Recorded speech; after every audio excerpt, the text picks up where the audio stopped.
A história destes diálogos, a história recente, porque a história antiga é muito antiga, tem um ano.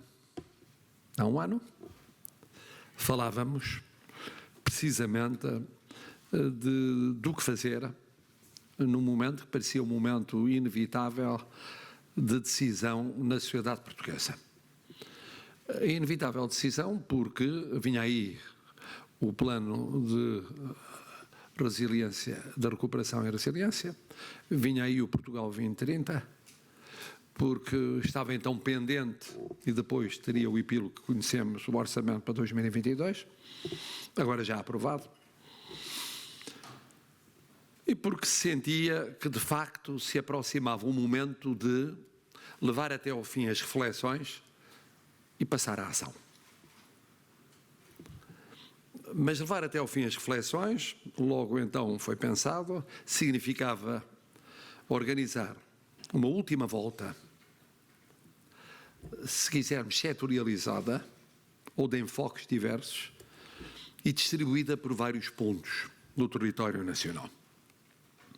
Não concentrada num ponto apenas, qualquer que ele fosse. E foi o que aconteceu. Aconteceu o Congresso Nacional, começou no Porto, continuou a Aveiro, prosseguiu em Braga e termina hoje em Lisboa, e cada sessão teve um enfoque diferente.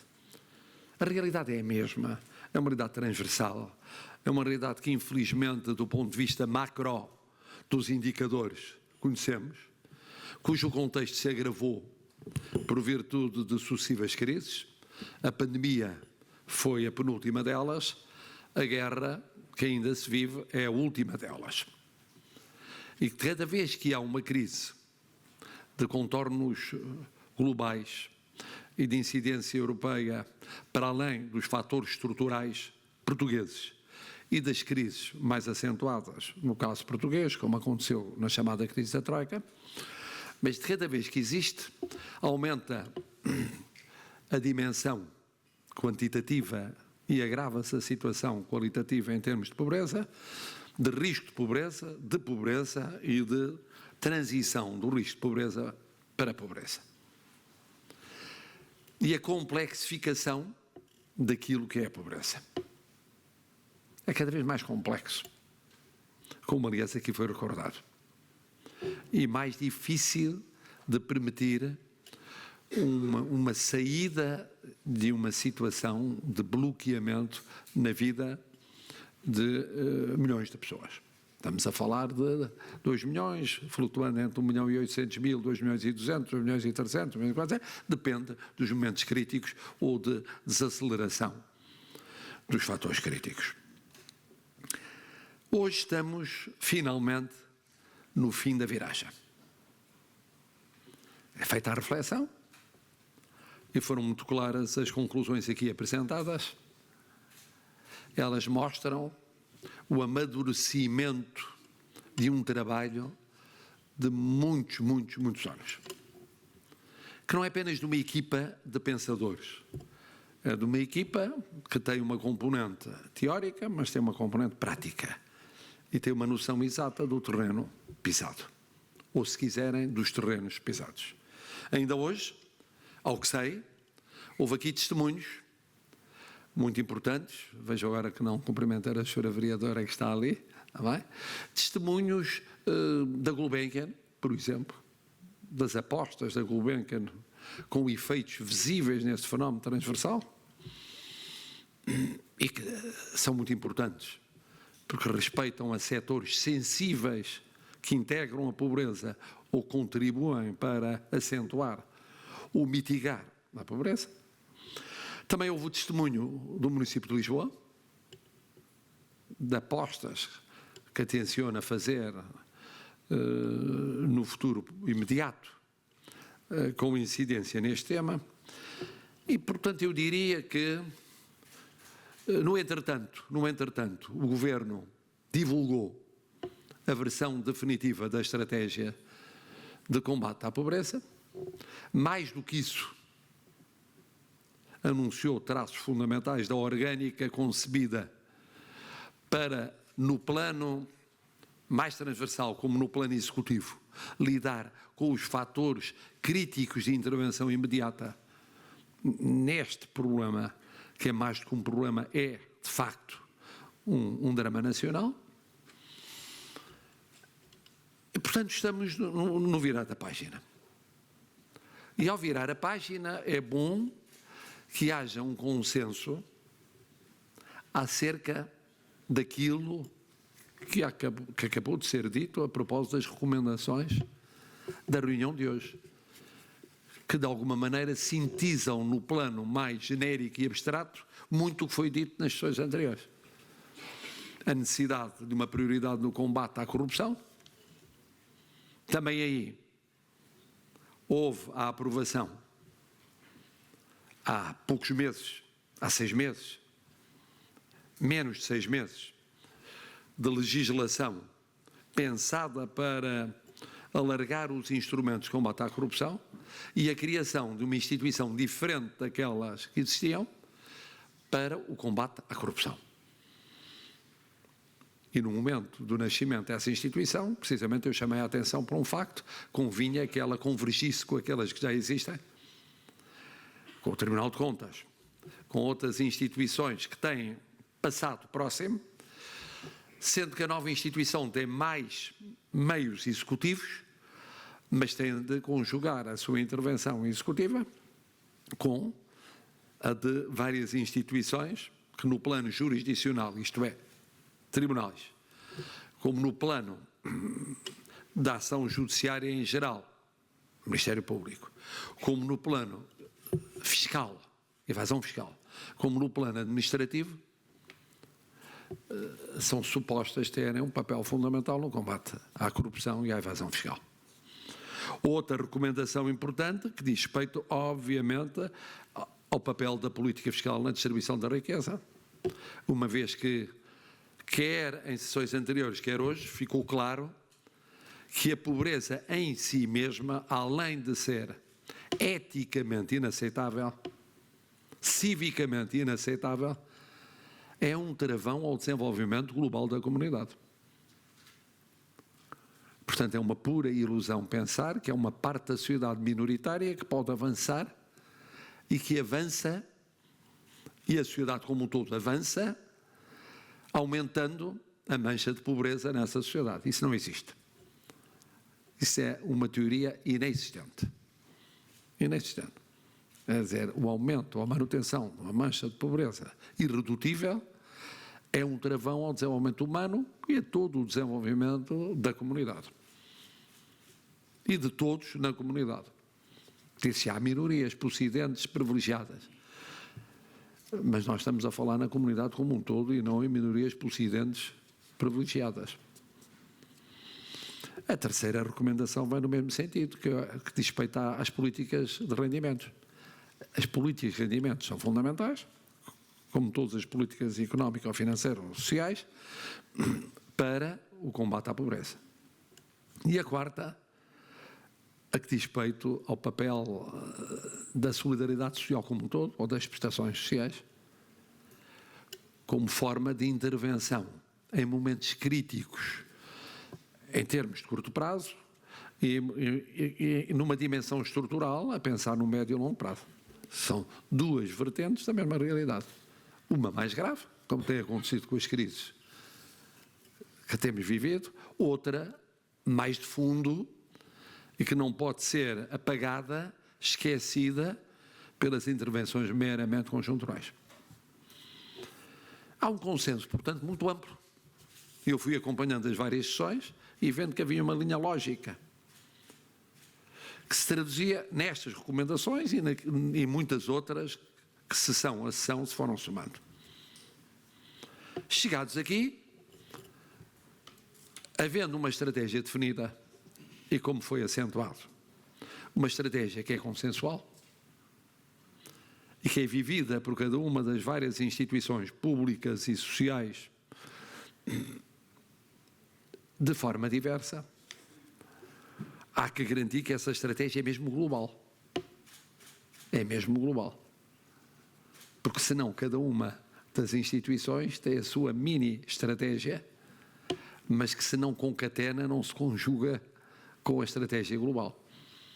É evidente que é muito importante a estratégia das regiões autónomas, que é muito importante a estratégia do poder local e no poder local de cada uma das autarquias, é muito importante a estratégia dos vários setores, do chamado terceiro setor, o setor social, mas tem de haver uma conjugação no quadro dessa estratégia global. E havendo essa conjugação, do que se trata agora é de, aqui foi referido, de definir um plano de ação. Eu diria que definir um plano de ação significa distinguir aquilo que é urgentíssimo, o que é urgentíssimo, as medidas imediatas, aquilo que é urgente, o médio prazo, mas que é urgente.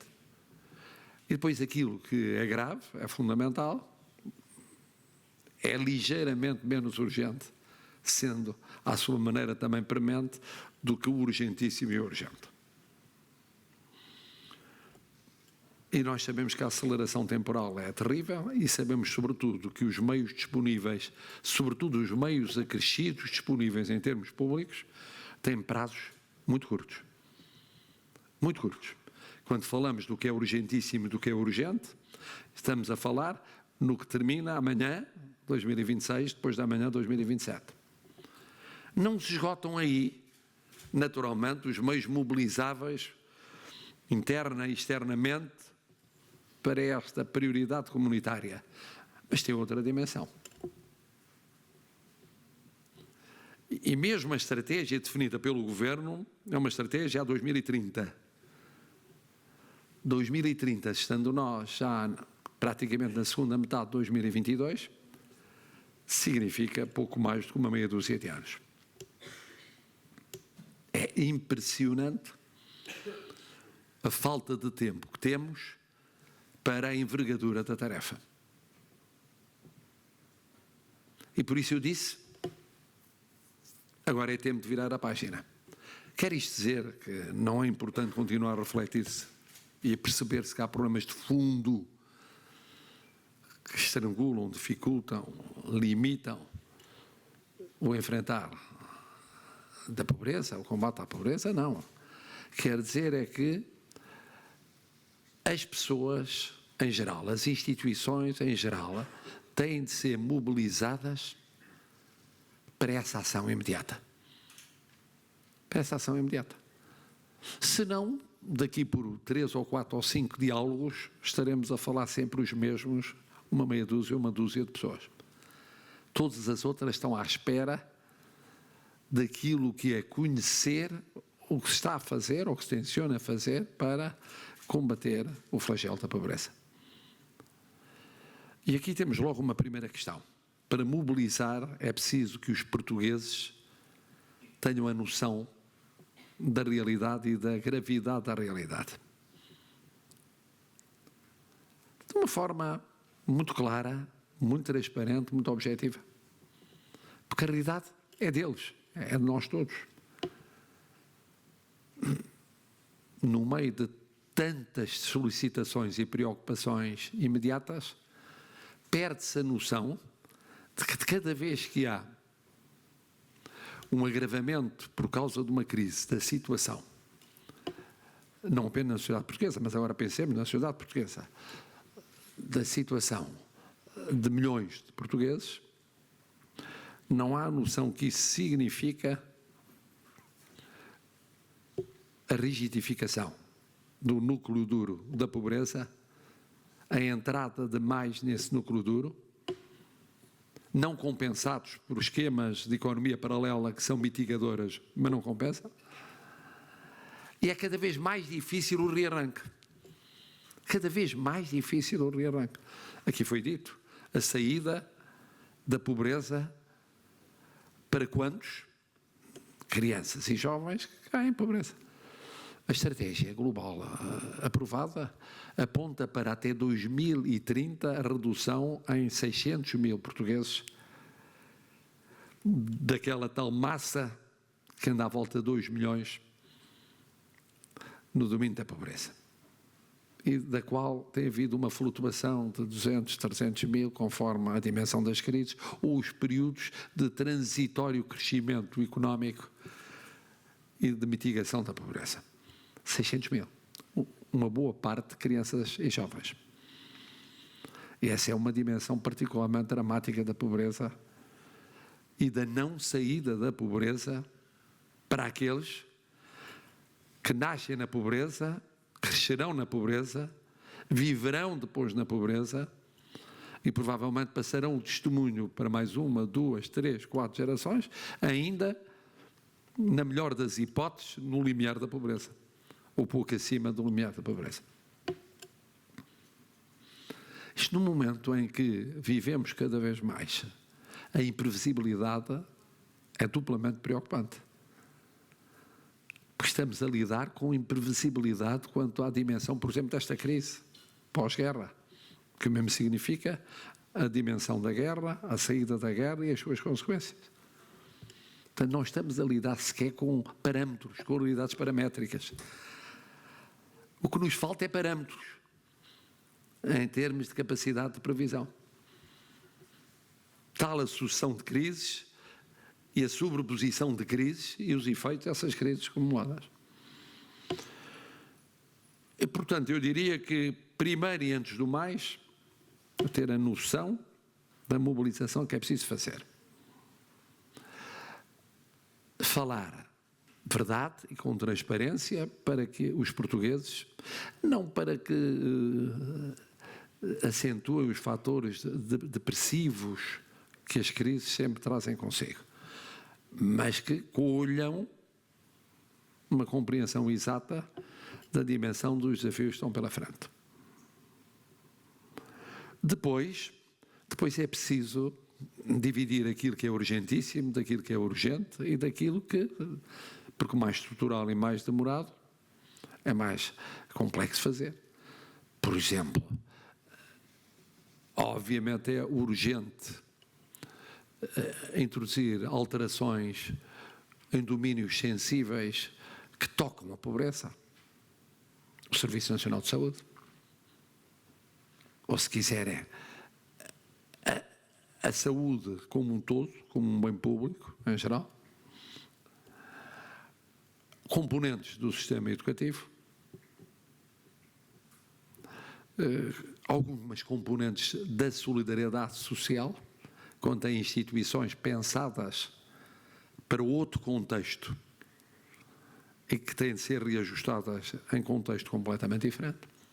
Mas estas são questões de uma magnitude em que importa começar já a tratar delas, mas não temos ilusões que se não vai lidar com elas rapidamente. É como a demografia. Começa-se a agir sobre a demografia, mas até 2030 provavelmente haverá uma travagem, uma limitação de efeitos considerados negativos, mas não uma inversão. E depois há realidades em que é urgente provocar. As tais medidas urgentíssimas e urgentes, provocar rupturas que significa o começo da passagem à ação. Sim, por exemplo, no caso da rede da solidariedade social. Pode discutir-se em que termos exatos para que não haja depois disfunções na aplicação. Mas é evidente que quanto mais cedo começar, e o mais cedo é difícil começar mais cedo do que as famílias e as creches, uma aposta na redução dos fatores que acentuam a pobreza, melhor. Como se faz isso para não ser iníquo nos critérios escolhidos? Esse é um grande desafio. Quanto mais depressa se agir sobre situações hipercríticas de pobreza, melhor. E há situações hipercríticas, aquela que é muitas vezes mais falada pela sua dimensão exígua, mas também pela complexidade do seu tratamento, dos sem-abrigo. Mas podia falar-se daqueles que têm teto, mas não casa. E, portanto, da dimensão habitacional. como se poderia falar dos cuidadores, sobretudo daqueles cuidadores que numa sociedade envelhecida têm um papel determinante na sobrevivência social e no equilíbrio social. Estes são 3 dos domínios mais evidentes de ações urgentíssimas, e não é por acaso foram citados por várias instituições como prioritários. Mas é preciso que o sejam com uma estratégia global. E o Henrique Joaquim, que é comissário, como sabem, para a problemática do sem-abrigo, sabe por experiência a dificuldade que foi pôr no campo uma estratégia global nesse domínio. E estamos a falar numa realidade com uma incidência, sobretudo urbana, e dentro dela metropolitana, e com um número escasso de milhares de sem-abrigo, embora tenha aumentado com as últimas crises. E depois de conhecido uma ligeira retração, mas muito pequena ainda. Para não tem sido fácil pôr no terreno a estratégia, porque tem dimensões de saúde mental, porque tem dimensões laborais, tem dimensões habitacionais, tem dimensões de toda a natureza. Não é fácil. Agora, imaginem isto para outras situações extremas que exigem medidas urgentíssimas. É evidente, foi aqui dito, que dentro das urgentíssimas e urgentes entra, por exemplo, a agenda que visa o objetivo de um trabalho digno, que se espera venha a ser seguida depois da política de rendimentos, tanto quanto as crises vividas o permitam. Porque devem ser inseparáveis. É muito difícil estar a separar uma da outra. Pode-se separar durante um tempo, não se pode separar duradouramente. Mas também não se podem separar. Está aqui, tiveram aqui economistas e macroeconomistas que o disseram, da visão global do desenvolvimento e da postura global, quando nós sabemos que temos uma economia muito dependente. Não é só uma sociedade muito dependente, é uma economia muito dependente do exterior. Muito pequena, muito aberta e muito dependente. Que interioriza rapidamente os fatores positivos, como interioriza rapidamente os fatores negativos. É, portanto, uma tarefa de extrema complexidade. Agora, uma coisa para mim me parece evidente. Para esse plano de ação global é preciso que a orgânica global entre rapidamente no terreno. Chame-se o que se chamar. É comissário, não é comissário, é comissariado, não é comissariado, é uma estrutura. Quer isso ser que isso só por si resolve o problema da pobreza? Não. O problema da pobreza é muito mais vasto. E daí a dimensão transversal que tem. Tem que se encontrar fórmulas que sejam, na parte executiva, muito eficazes, porque o tempo é premente, o prazo que temos para certo tipo de recursos é muito limitado e o perdermos tempo terá custos enormíssimos no futuro. Temos, por outro lado, naquilo que é interministerial, de evitar os dramas do interministerial, que nós sabemos quais são, que é precisamente ser de todos e não ser de ninguém. E é bom haver uma componente técnica forte para adensar, para densificar aquilo que de outra maneira, com solicitações do dia a dia, com solicitações imediatas, acaba por se ficar evanescente. Ficar evanescente. Eu penso que aqueles que andam há muito tempo nesta luta e que foram os promotores desta iniciativa, deste congresso, merecem uma palavra de reconhecimento. Porque foi uma luta durante muito tempo travada com boa parte da sociedade portuguesa a não querer olhar para a realidade da pobreza. A fazer de conta que não existe. Fazer de conta. É tão fácil fazer de conta que não existe. Já contei várias vezes e contarei mais uma vez, no domínio do sem-abrigo, que tenho acompanhado mais diretamente, casos naquele ano áureo, entre aspas, áureo, de 2019, que foi ao visitar, ao percorrer os caminhos de localização de alguns dos sem-abrigo em centros que se transformaram, entretanto, em centros da moda e das gerações emergentes, ou já mais do que emergentes, afirmadas na sociedade. Eu pedi desculpa para passar, estavam ali, e não tinham notado, estando lá todos os dias, que havia um sem-abrigo ao lado, mas rigorosamente ao lado, numa das principais avenidas de Lisboa, a 5 metros. Não sabiam que estava lá. Obviamente ele estava lá. Não saber é não ser relevante para a sua percepção do mundo e da vida. Portanto, há aqui um desafio enorme, Há que reconhecer àqueles que trabalharam neste desafio muitos anos, eu diria mesmo mais décadas. 3 décadas. Bom, em rigor é um bocadinho mais, mas vamos falar 3 décadas desde que se institucionalizou. 3 décadas nesta realidade. Agora virou-se a página. Quem tem de decidir, tem de decidir. E quem decidir é o Governo. Bem entendido? E, portanto, esperemos que o Governo decida e decida rapidamente quanto à concretização da estratégia, à montagem da orgânica, à definição de responsabilidades, à escolha dos portadores dessas responsabilidades e ao contributo que todos devem dar para esta nova página que vai ser escrita e que tem de ser escrita com a noção exata de que, como todas as páginas que se viram, não quer dizer que não seja útil aproveitar o melhor da página anterior, mas não vale a pena ficar demasiado ligado ao passado. Nós muitas vezes temos esse defeito no nosso país.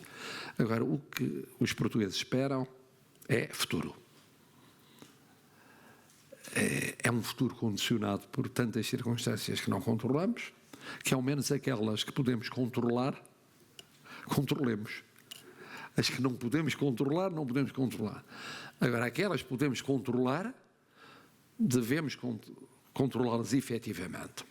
E é, portanto, com uma palavra de esperança, de gratidão e de esperança, que eu termino, a esperança de que seja mesmo uma prioridade e a presença do Sr. Ministro da Administração Interna aqui, como a presença de membros do Governo em várias das sessões anteriores, eu penso que em praticamente todas. O Sr. Primeiro-Ministro, as Senhoras Ministras da Saúde, da Solidariedade Social, nas outras sessões, quis dizer que o Governo aposta nisso. A presença hoje do Sr. Presidente da Assembleia da República significa que o Parlamento não está dissociado, está atento, está mobilizado, mas obviamente não tem poderes executivos. A minha presença, quis dizer sempre, como aliás de antecessores meus, quis dizer sempre que naquilo que o Presidente da República representa os portugueses têm o direito e têm o dever de ter a consciência deste problema. Têm o direito, mas têm o dever de não fazer de conta que não existe. Ele existe. E é mais do que um tema de campanha eleitoral, é mais do que uma questão de querela partidária, é um problema, infelizmente, muito estrutural, muito antigo, muito persistente e muito renitente na mudança. Mas, para isso é que cá estamos. É para forçar a mudança. Senão, o melhor era se ter lugar a outros que viessem a forçar a mudança.